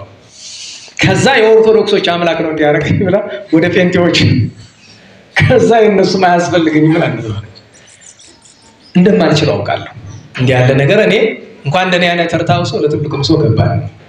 አንድ ቀን እንታን እንደዚህ ያለ ነገር መጣ። ምን ላድርግ ስላቸው ምን እንዳደረግ ታውቃላችሁ? ሽሽ አምልጥ። ለምን ስላቸው አትችሉም ወደ እኔ ቢመጣ እንደዛ ነው ማድረጋለሁ። ምን እንደሆነ አልነግራችሁም፣ ግን ያው አንድ ጊዜ የሆነ ነገር ሲመጣ መጥቼ እንዴ ያለ ነገር መጣ ምን ልበላ? ሽሽ ዝም ብለህ አትችሉም፣ ትወድቃለህ፣ ይጥልሃል። አንተን ራሱ ያን ሰው መፍትሄ መስጠት አይደለም አንተ ራሱ ትወድቃለህ፣ አትችሉም። ከዛ ስትመጣ ጥቁር በጥቁር ለብሳለች። እንደማልችል እርግጠኛ ነኝ። የነበረኝ አንድ አማራጭ ነው። እዚህ አጸደ ቤተ እግዚአብሔር አለ፣ አብይ ጊዜ ታውቁታላችሁ። ያው ጸሎተ ማርያም ማናችንም ስንደግም መፍትሄ እናገኛለን። እኔ ምንም ስለሆንኩ አንተ ምንም ስለሆንክ አይደለም። ኃይል የሚያደርገው እኮ ጸሎቱ ነው እና ደግሞ የሚያምን ልብ ነው አይደለም? እመቤቴ ማርያም ፈቃድሽ ከሆነ እችን ሰው እርጃት፣ እኔ ምንም ማድረግ አልችልም፣ እባክህ። እንግዲህ መጣች። በህይወቴ እንደዛ አይነት ቀላል ደቂቃ የወሰደ ምክር አይቻላል። በቀላል ደቂቃ ተፈትቶ አይቻላል። አሁን የተናገርኩትን ነገር ነግራችኋለሁ፣ ግን ያን ያክል እንደዚህ ብንሞክረው በዚያ መፍትሄ የሚያመጣው እንደ ሥላሴ ቸርነት ነው እንጂ እና መጀመሪያ አባቶቻችን ያስተማሩናል። ሰዎች ሊያማክሯችሁ ሲመጡ የመጀመሪያው ነገር እንደልባቸው እንዲናገሩ ፈቅዱላቸው። ይውጣ በደንብ ይውጣ። ያልቅሱ። አልቅሳ የተደረገው ነገር እንደማላቅም እያዳመጥኩ አስቀድሜ እኮ ሰምቻለሁ። መልካም።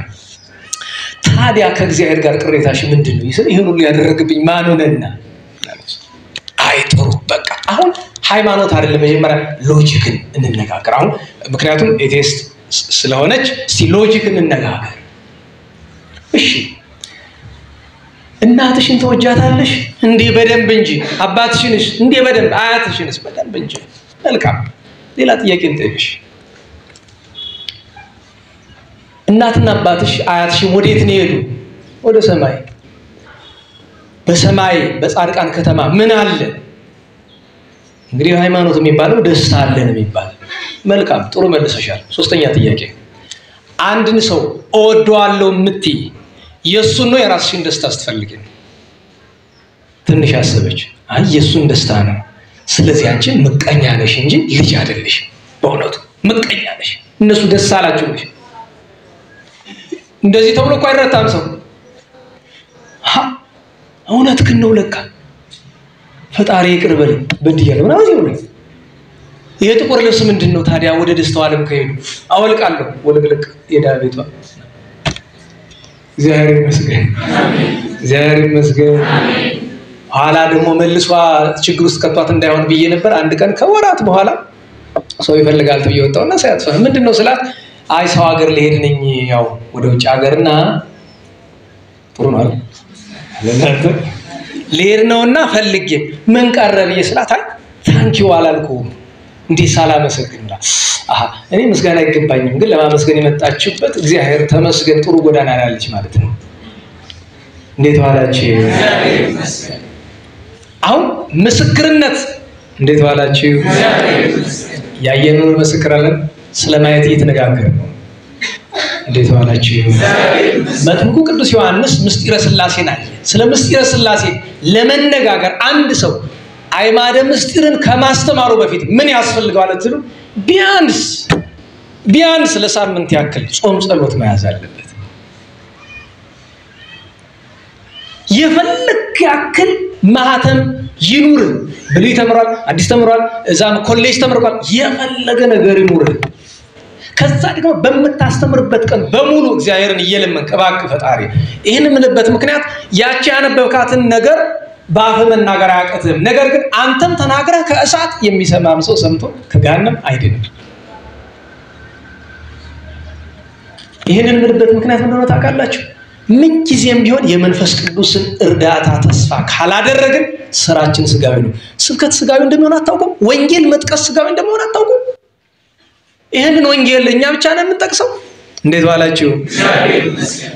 ጴንጤዎች አይጠቅሱትም? ንገሩኝ። ካቶሊክ አይጠቅሰው? በዓለም ያለ 30,000 ፕሮቴስታንት ድርጅት አይጠቅሰው? ዛሬ እስላሞች ሲጠቅሱት የለም። ወንጌል እንዲህ ያለ እያሉ ወንጌል መጥቀስ ስብከት አይደለም። መንፈስ ቅዱስ አድሮብህ ይስበክ ነው።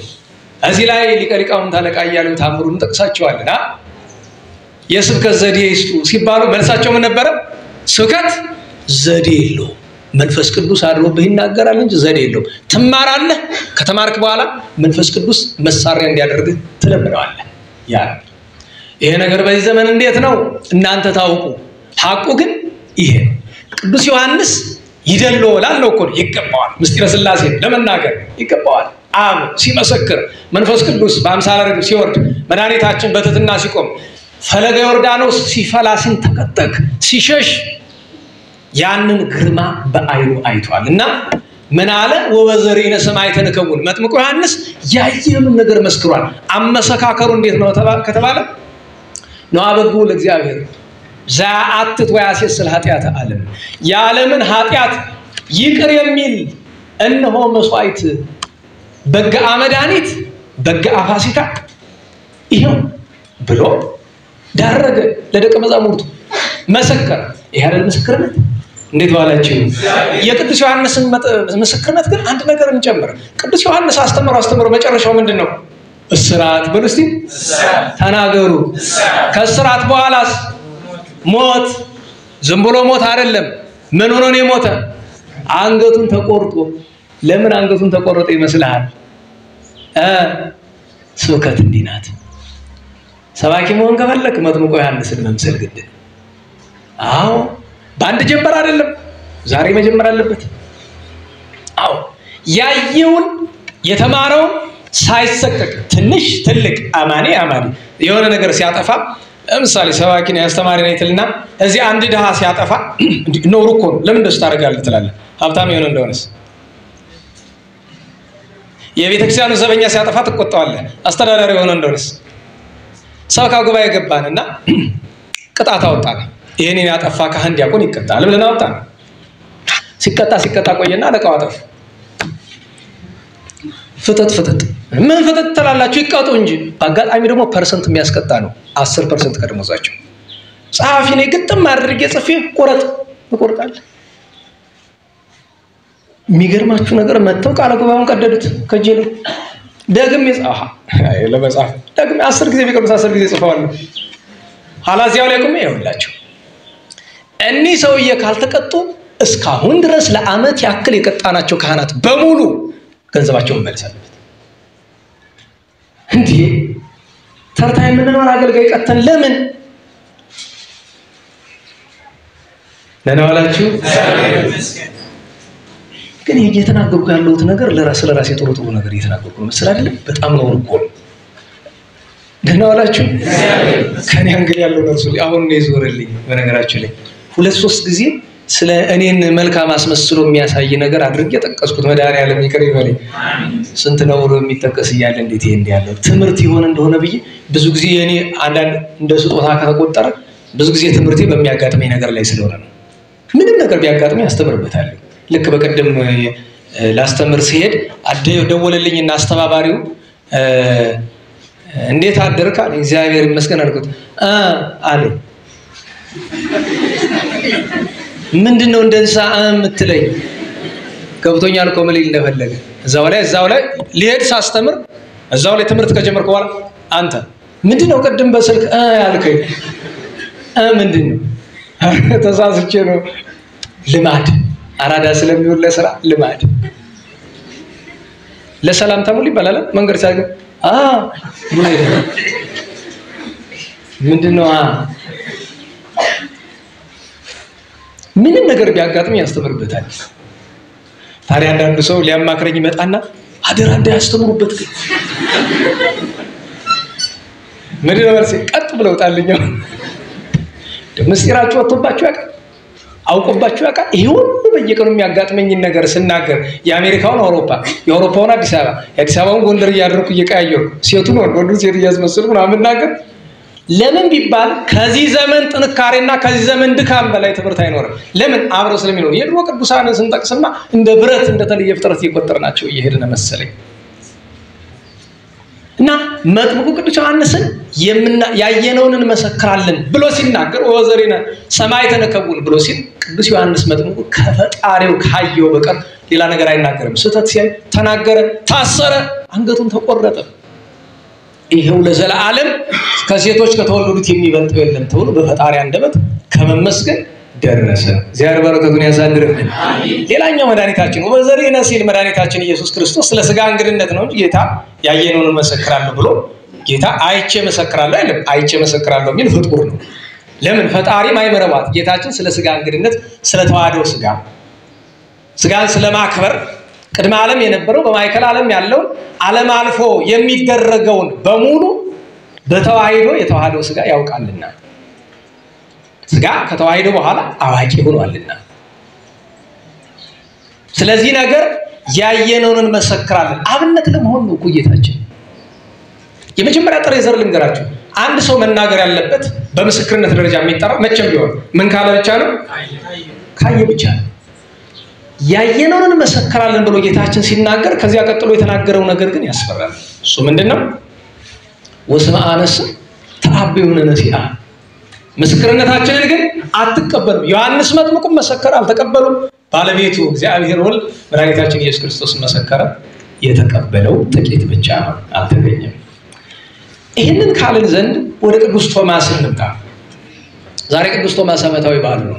የቅዱስ ቶማስ ነክ የሆኑ ምንባባት ዮሐንስ ወንጌል ውስጥ 1-3 ምንባባት አሉ። ይሄኛውን ለርሱ ብዬ ነው የመረጥኩት እንጂ ቅዱስ ቶማስን የሚመለከቱ ምንባቦች አሉ። ቅዱስ ቶማስን በወንጌል ውስጥ የምናገኝባቸው ኃይለ ቃላት አሉ። በተለይ በቅዱስ ዮሐንስ ወንጌል ምዕራፍ 14 ላይ ቅዱስ ፊልጶስ አስገራሚ ጥያቄ አርዮነሁ ለአብ ወአክለነ፣ ስለ አብ ብዙ ነገርከን፣ ከዚህ በኋላ አሳየን፣ መስማት ይበቃናል ብሎ ሲናገር ጌታችን ግሩም ነገር ተናገረ አይደል? ይሄን ያህል ጊዜ ከናንተ ጋር ስኖር አላወከኝም ወይ ፊልጶስ? ዘርኤ ኪያየ ርእዮ ለአብ፣ እኔን ያየ ማንን አይቷል? እንዴት ዋላችሁ? ዘርኤ ኪያየ ርእዮ ለአብ፣ እኔን ያየ ማንን አይቷል? አዎ የተአምኑ ከመአብ ከመአነ በአብ ወአብ፣ እኔ በአብ ህልው አብን በእኔ ህልው እንደሆነ አታምንም አለው። ግን ከዚህኛው ጥቅስ በፊት የቅዱስ ዮሐንስ ወንጌል ምዕራፍ 11 ላይ አንድ ምንባብ አለ። እንዴት ዋላችሁ? ጌታችን አልዓዛርን ሊያስነሳው ከመሄዱ በፊት እንዲህ ብሎ ተናግሮ ነበር። ጌታችን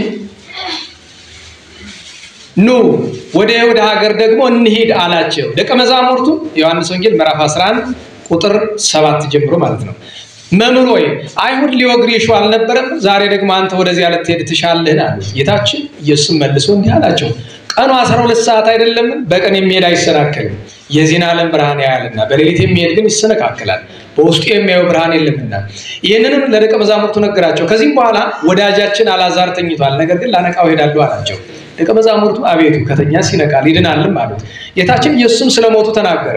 እነርሱ ግን ስለ እንቅልፍ መተኛት መስሏቸው ነበረ አለና ከዚህም በኋላ ጌታችን ኢየሱስ ገልጦ እንዲህ አላቸው፣ አልዓዛር ሞተ፣ ታምኑም ዘንድ እኔ በዚያ ባለመኖሬ ስለእናንተ ደስ ይለኛል። ነገር ግን ወደ እርሱ እንሂድ አለና ቁጥር 16 ላይ ዲዲሞስ የሚሉት ቶማስም ባልንጀሮቹን ደቀ መዛሙርት እኛም ከእርሱ ጋር እንሞት ዘንድ እንሂድ አላቸው። ንዑር ከመንሞት ምስልሁ ከእርሱ ጋር እንሞት ዘንድ ነው እንሂድ አለ ቶማስ ይላል አባቶቻችን። ስለዚህ ሁለት ነገር ይናገራሉ። አንደኛ ዲዲሞስ የሚሉት ቶማስ ለምን አለ ቢሉ ቶማስ ማለት ፀሐይ፣ ዲዲሞስ ማለት መንታ ነው ብሎ ተርጉሟል።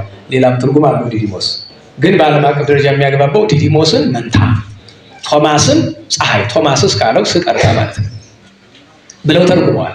ስሙ የመንታ ስለሆነ ከዚያ ቀጥሎ ኑ እንሂድ ከእርሱ ጋር እንሙት ለምን አለ እናላችሁ? ሁለት ነገር ያጠይቃል ብለዋል። አንደኛ ቀቢጸ ተስፋ በደካማ ጎን ማለት ነው። ለምን እኛስ ቀኛዝማች፣ ግራዝማች፣ ደጃዝማች፣ ፊታውራሪ ይሾመናል እንዲህ ያለ ስልጣን ይሰጠናል ሲነግስ ብለን ነበረ። ካልቀረማ እንግዲህ እንሂድና እንሙት ነው የቀቢጸ ተስፋ። ሁለተኛ የፍቅርና የጥብዓት አነጋገር የፍቅር ይሄን ነገር እናገኛለን ብለን ተከተለ ነገር እንዲሁ ያሰብነውን ባናገኝስ እንሂድ እንጂ እንሙት ብሎ አንድም ፍቅሩን ሁለትም ጥብዓትን አሳየ። ከዚህ ደግሞ ቅድም በተጠቀስኩላችሁ በምዕራፍ 14 ላይ እንዲህ የሚል ቃል ታገኛላችሁ። ኃይለ ቃሏን እኔ ጥቅስ በመፈለግ ደካማ ሰው አይደለሁ። ቁጥር 14 ምዕራፍ 14 ቁጥር 4 ላይ ጌታችን እንዲህ አላቸው፣ ወደ እኔ ወስዳችኋለሁ፣ ወዴትም እንደሚሄድ ራሳችሁ ታውቃላችሁ፣ መንገዱንም ታውቃላችሁ ሲላቸው ቶማስም ምንድነው የሚለው? በነገራችን ላይ ሎጂክ ይመስላል። ዘኢናመረ ሀበት ሀውር በፎን ከናመር ፍኖቶ ነው የሚለው። ቶማስም ጌታዬ የምትሄድበትን የማናውቀው እንዴት ነው መንገዱን የምናውቃለን? እዚህች አስከትሎ ጌታችን አለ አነ ውእቱ ፍኖተ ጽድቅ ወሕይወት እናላችሁ የእውነት እንዴት ዋላችሁ? የእውነት የሕይወት ጎዳና ማን ነው አለ? እኔ ነኝ። ወአልቦ ዘይመጽእ ሀብአ ዘእንበለ እንተ ኀቤ። እቺ ነገር ጴንጤዎች ግልብጥ ያደርጓትና እንተ ኀቤ የምትለው በአማርኛው በኔ በቀር ይላል አይደል? በኔ እግዚአብሔርነት፣ በኔ አምላክነት፣ በኔ ፈጣሪነት፣ በኔ ፈራጅነት ሳያምን ማንኛውም ሰው እኔን አምላክ ሳይል የወለደኝን አባቴ ሊያገኝ አይችልም። እንተ ኀቤ ዘእንበለ እንተ ኀቤ በኔ ሳያምን ብሏል ጌታ። እነሱ ግን ከይሏታል አይደል? በኔ በቀር የሚለው ከኔ በቀር ብለዋታል። ይቺ ኃይለ ቃል የተነገረች ቅዱስ ቶማስ ጠይቋል አይደል? የምትሄድበትን ካላወቅን ጎዳናውን እንዴት እናውቀዋለን? ሁለት ሶስተኛ የምናገኘው ቅዱስ ቶማስን በቅዱስ ዮሐንስ ወንጌል በምዕራፍ 20 ነው። ታውቁታላችሁ። ጌታችን ትንሣኤውን ከገለጠ በኋላ የዛሬው ቅዱስ ቶማስን የምናነሳበት አንዱ ምክንያት እሱ ነው። ሰዓቱ ሄዶብናል። እንዴት ዋላችሁ? ርዕሳችን ምንድነው? ያየነው ኧረ በሞቴ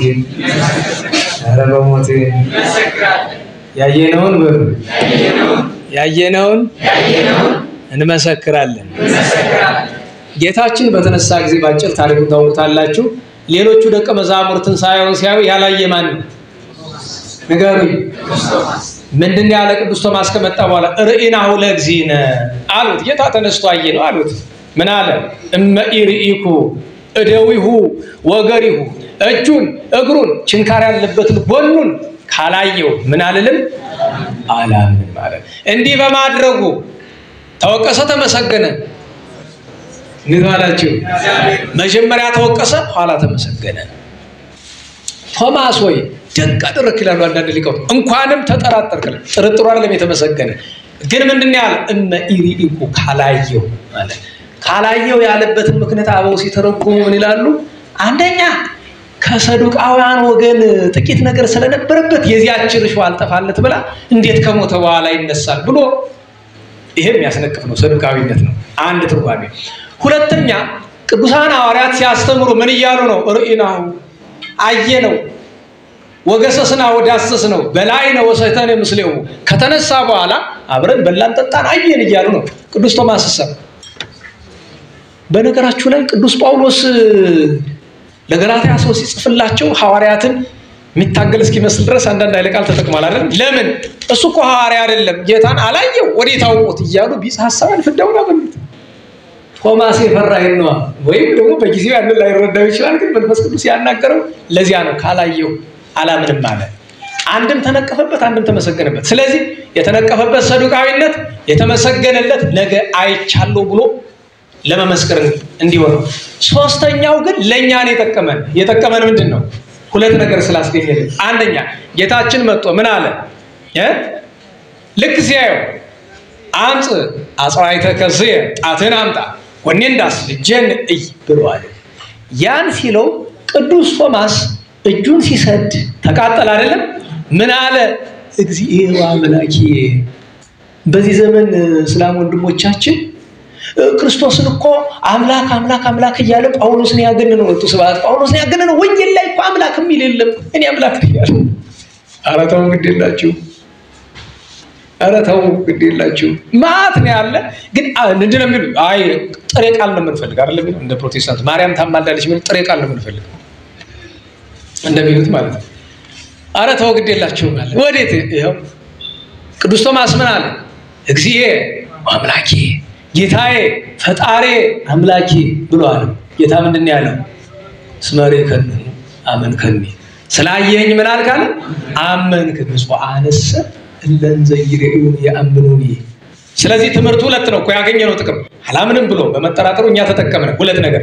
አንድ ጌታዬ አምላኬ ብሎ መመስከርን፣ ምናምነውን ነገር ምንጸናበት ነገር። ሁለተኛ ሳያዩ የሚያምኑ ብፁዓን ናቸው ተብሎ እኛ ግን እንይ ብለን መመኘት እንደሌለብን ትምህርት አገኘንበት።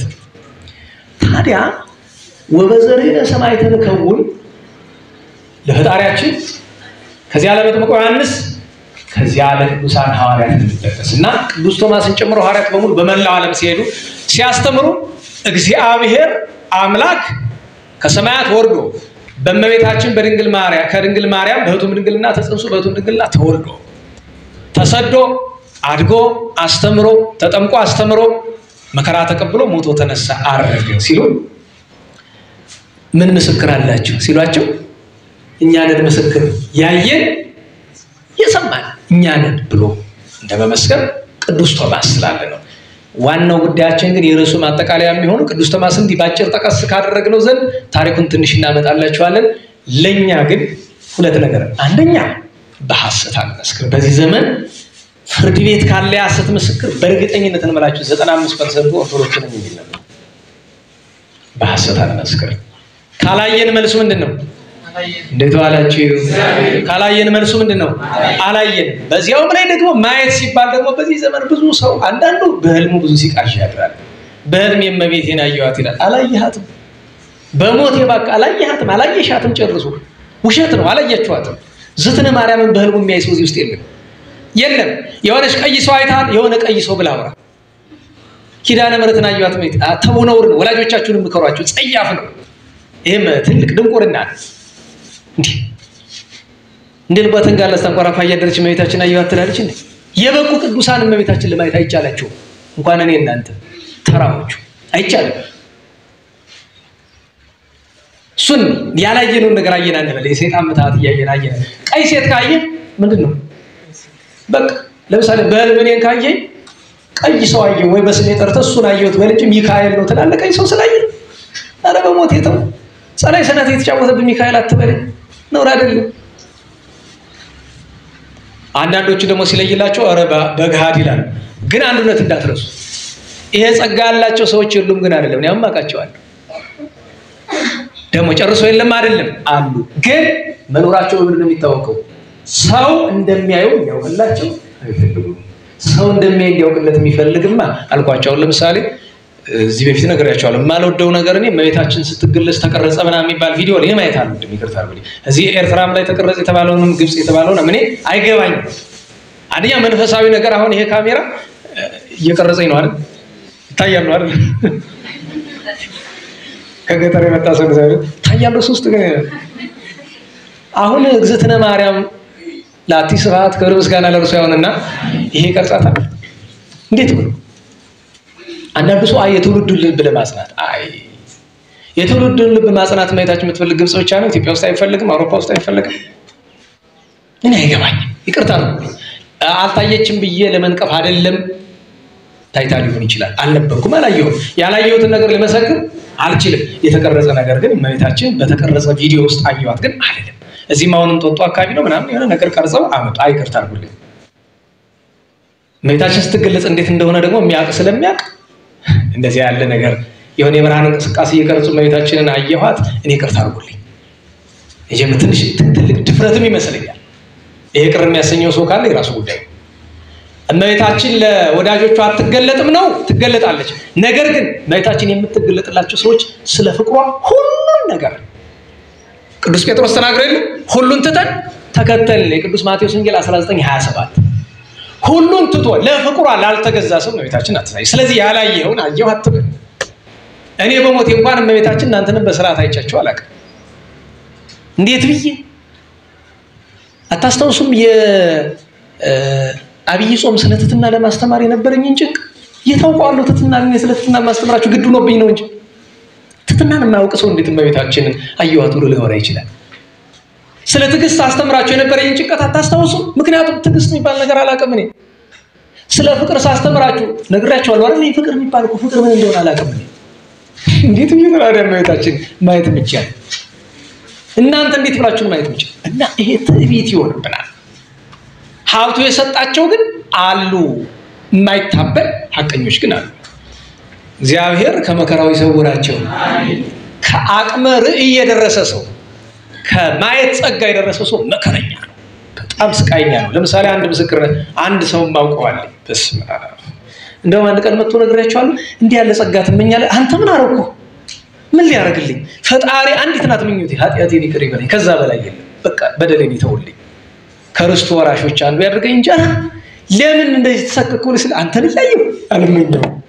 በብዙ ቅዱሳን ሕይወት ውስጥ ከማወቅ ባሻገር በተግባር ጥቂት አባቶች ላይ አየሁት ስቃቸውን። ከርዕይ ማድረግ የደረሱትን አጋንንት እንዲህ እንደሳት ነው የሚጠብሳቸው። ያስመኛል? አያስመኝም። ሕይወቱ እንጂ ርዕዩ አይደለም። እግዝእትነ ማርያምን ማየትማ ማንም አይመኛል። እንደ አፄ ናዖድ አሬኒ ገጽ ያቺ ማርያም እረ መልካም ማርያም እመቤቴ ኧረ አንድ ጊዜ መልክሽን አሳይ ብሎ በየዋነት መልሞ ነው አልከፋም። ግን እንደዚህ አይነት ስለምን ጠላት እንዳይመጣ የማን ነገር እንዳይደርስብህ የመርቅያን ነገር እንዳይደርስብህ። የዓለማችን አረመኔ ከሚባሉ ዋና 5 መናፍቃን አንዱ መርቅያን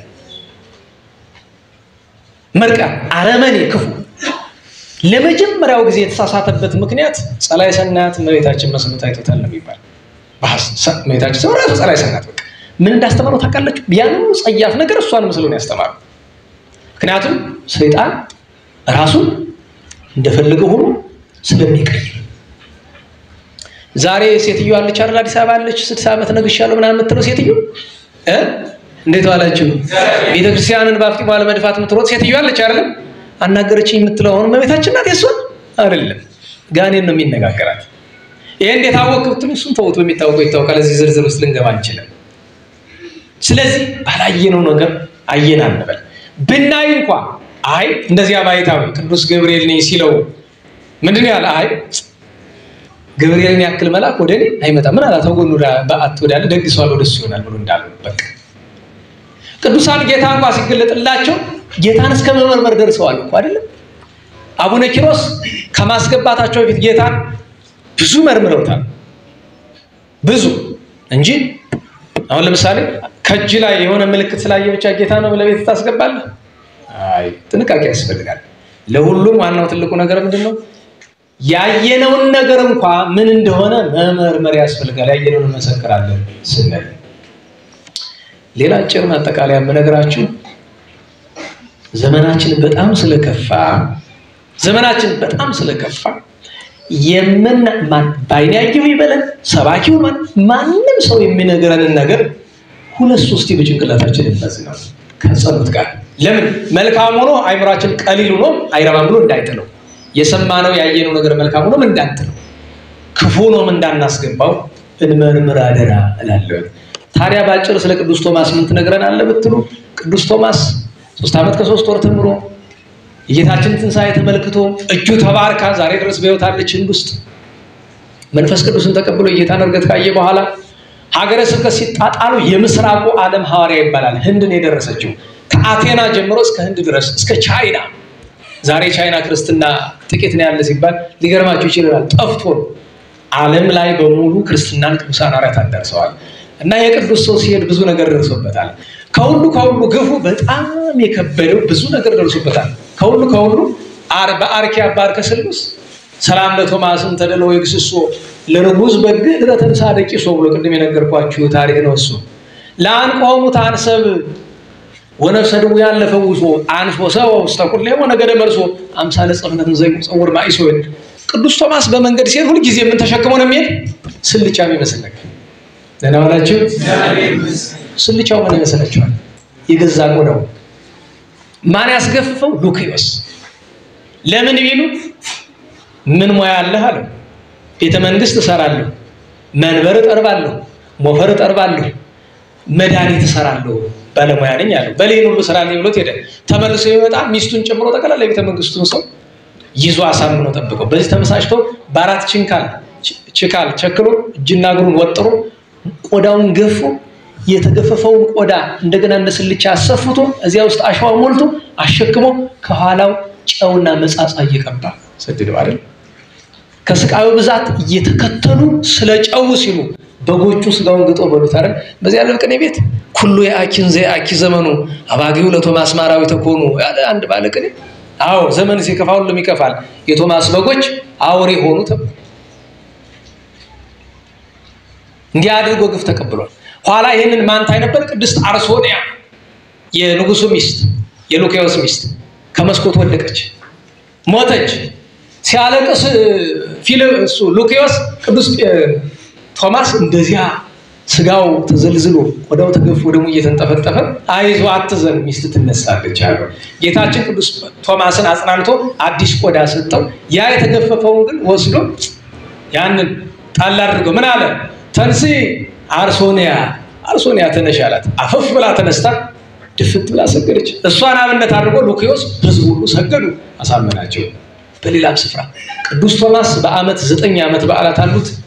ግሩም ተአምራት የሰራ ከቅዱሳን ሐዋርያት ውስጥ ምናልባትም ከ3ቱ ሐዋርያት ከቅዱስ ጴጥሮስ ከቅዱስ ዮሐንስና ከቅዱስ ጳውሎስ ቀጥሎ በሰፊው ዜናው የተጻፈለት ቅዱስ ቶማስ ስንክሳር ላይ ብቻ 9 ጊዜ ታሪኩ ተጽፎለታል። 9 ጊዜ ተጽፎለታል። እና የቅዱስ ሰው ዛሬ ሰማዕትነት የተቀበለበት ነው። እጁ ዛሬ ድረስ ተአምራት ታደርጋለች። ታሪኩን የተረፈውን በአርብ ጉባኤያችን እናወሳዋለን። እግዚአብሔር አምላካችን የሐዋርያውን በረከት ያሳድርብን።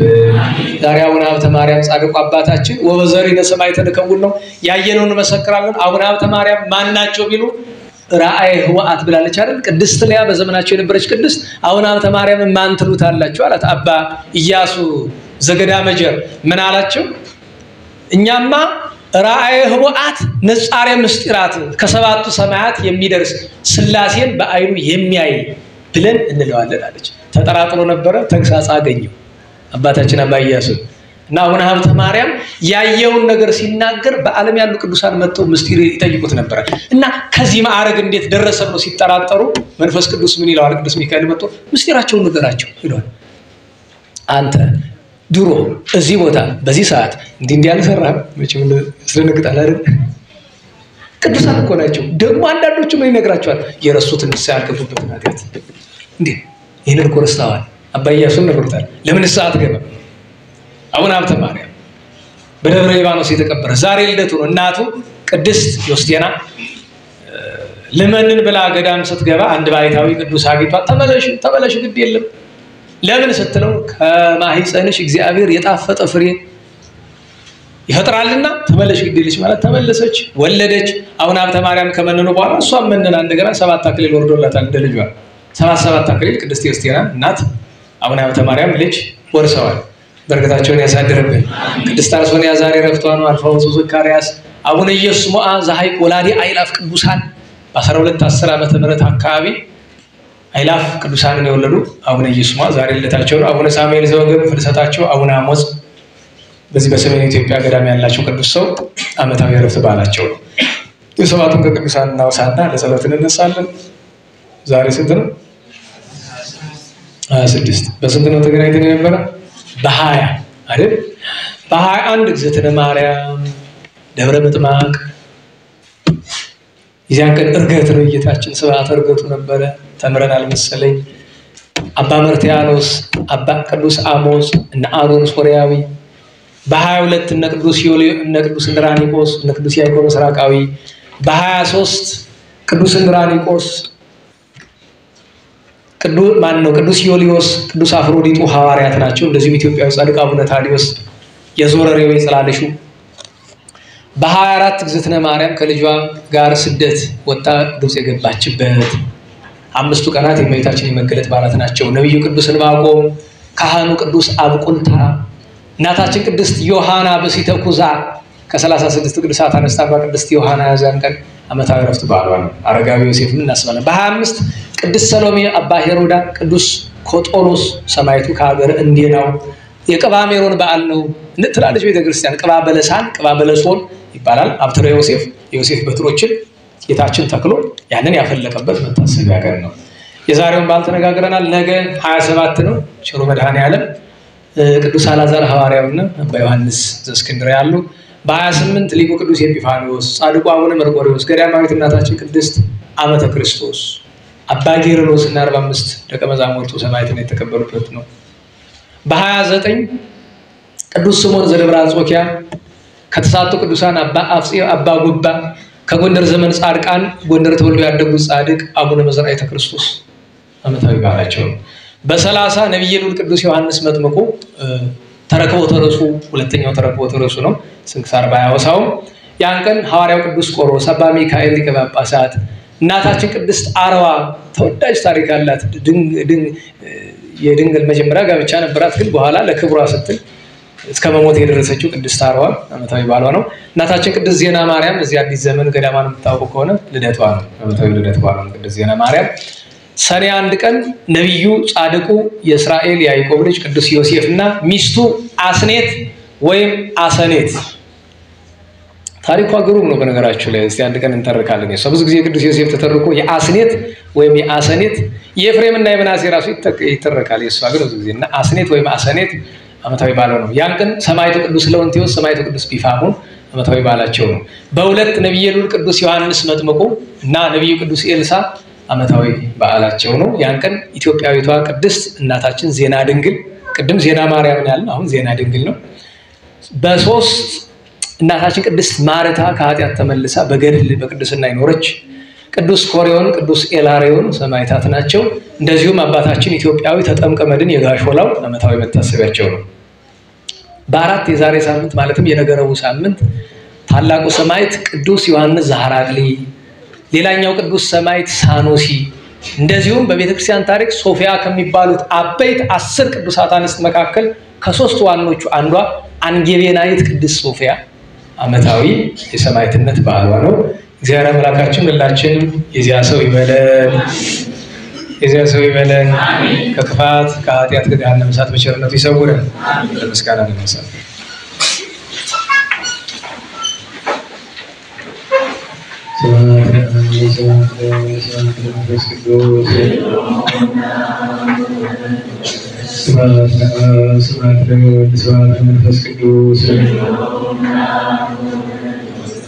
ስብሐት ለአብ ስብሐት ለወልድ ስብሐት ለመንፈስ ቅዱስ ስብሐት ለእግዝእትነ ማርያም ድንግል ወላዲተ አምላክ ስብሐት ለመስቀለ እግዚእነ ኢየሱስ ክርስቶስ በምሕረቱ ይዘከረን በምሕረቱ እያስተባበረን በጸጋው በስሙ ያንቃን ወበምሕረቱ ያጽናን። እግዝእትነ ማርያም ኃይልየ ጸሎተነ ወአስተስርይ ኩሎ ኃጢአተነ ወመንበሩ ለእግዚእነ ለዘአብልዐነ ዘንተ ኅብስተ ወለዘአስተየነ ዘንተ ጽዋዐ ወለዘሠርዐ ለነ ሲሳየነ ወአልኀዘነ ወለዘተአገሠ ለነ ኩሎ ኃጢአተነ ወለዘወሀበነ ሥጋሁ ቅዱሰ ወደሙ ክቡረ ወለዘአብጽሐነ እስከ ዛቲ ሰዓት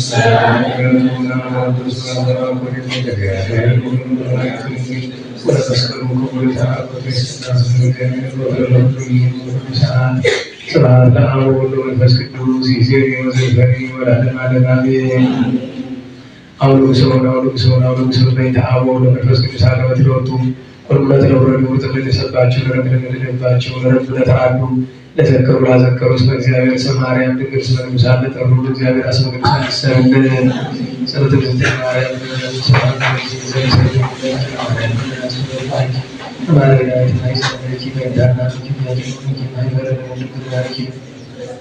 ጸሎተ እግዝእትነ ማርያም ድንግል ወላዲተ አምላክ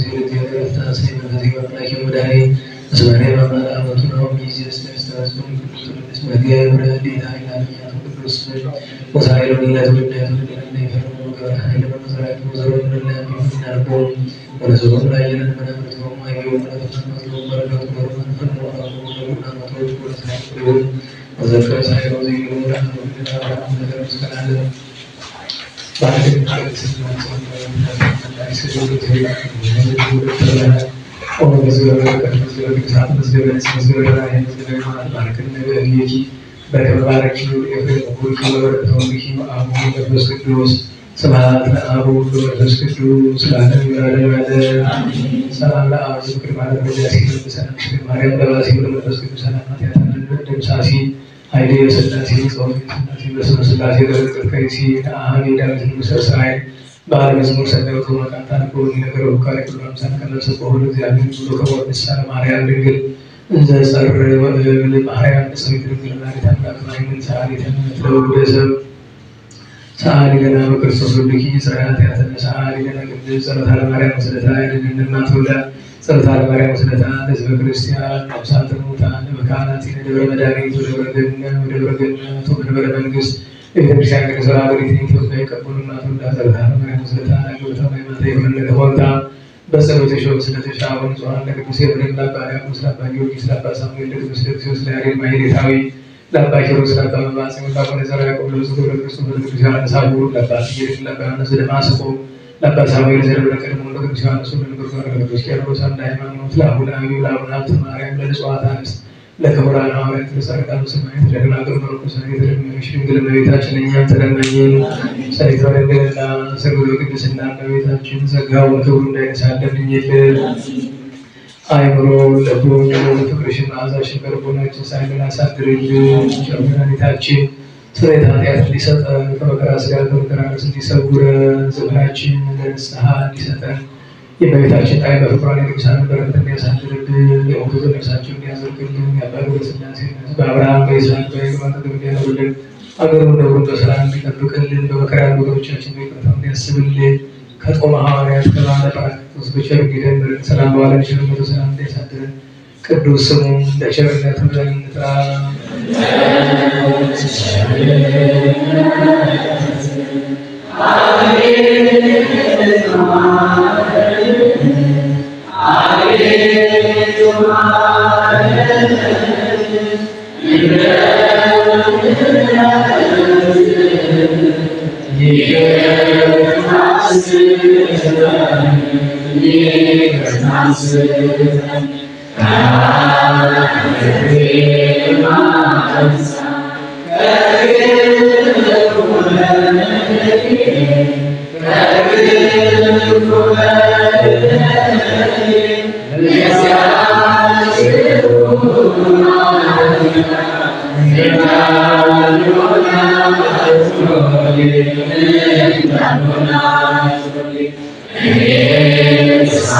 Amen.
በጸሎት ስለነበረን ጊዜ ቅዱስ እግዚአብሔር አምላካችን ስሙ የተመሰገነ ይሁን የተመሰገነ ይሁን።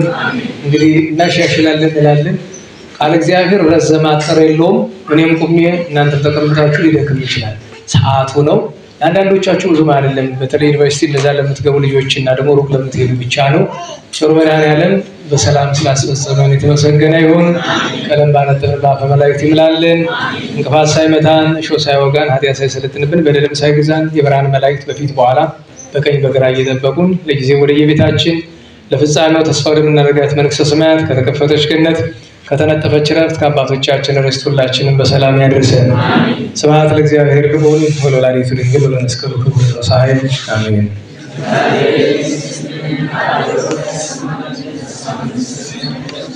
አሜን። የመሸባችሁ ዝክሩ እየቀመሳችሁ ይሉ የምትቆዩ እንዘምራለን። ጸጋ ለሳይ ወይወታ ጸጋ ለሳይ ወይወታ በኃይለ መስቀሉ ለኢየሱስ ክርስቶስ በኃይለ መስቀሉ በኃይለ መስቀሉ ለኢየሱስ ክርስቶስ በኃይለ መስቀሉ ኪያከ እግዚኦ ናኩት ወንሴብሐከ እግዚአብሔር ኪያከ እግዚኦ ናኩት ወንሴብሐከ እግዚአብሔር ጸጋን ተቀበልን ሕይወትን አገኘን ጸጋን ተቀበል ምሕረትን አገኘን በመስቀሉ ኃይል ለኢየሱስ ክርስቶስ በመስቀሉ ኃይል ለኢየሱስ ክርስቶስ በመስቀሉ ኃይል አቤቱ አንተ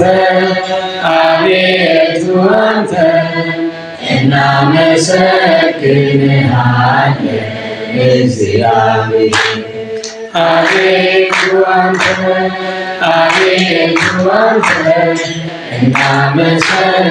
እናመሰግንሃለን እግዚአብሔር በሰላም ያሳድረን።